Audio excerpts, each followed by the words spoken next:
Dear student अस्सलाम वालेकुम। जैसा कि आज हम इस वीडियो में डिस्ट्रक्टिव डिस्टिलेशन के बारे में पढ़ेंगे। डिस्ट्रक्टिव डिस्टिलेशन को कार्बोनाइजेशन भी कहते हैं।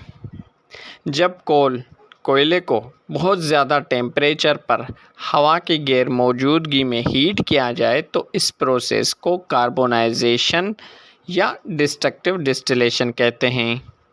कोयले की जब कार्बोनाइजेशन होती है तो हमें उसमें से 4 चीज़ें मिलती हैं।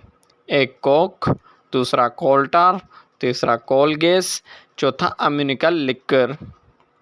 कोक ये प्योर कार्बन होता है, सॉलिड फॉर्म में होता है और ये रिड्यूसिंग एजेंट है। मेटालिक ऑक्साइड से मेटल को निकालने के लिए यूज़ किया जाता है और फ्यूल के तौर भी यूज़ किया जाता है।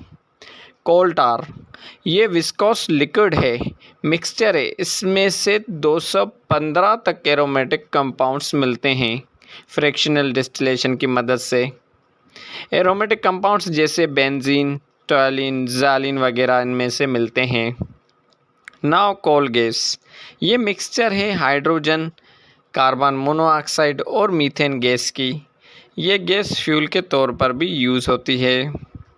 नाउ अम्युनिकल लिक्विड ये वाटर वेपर्स और अमोनिया गैस का मिक्सचर होता है। इसमें से हमें अमोनिया गैस मिलती है। तो ये था आज का हमारा topic destructive distillation of coal.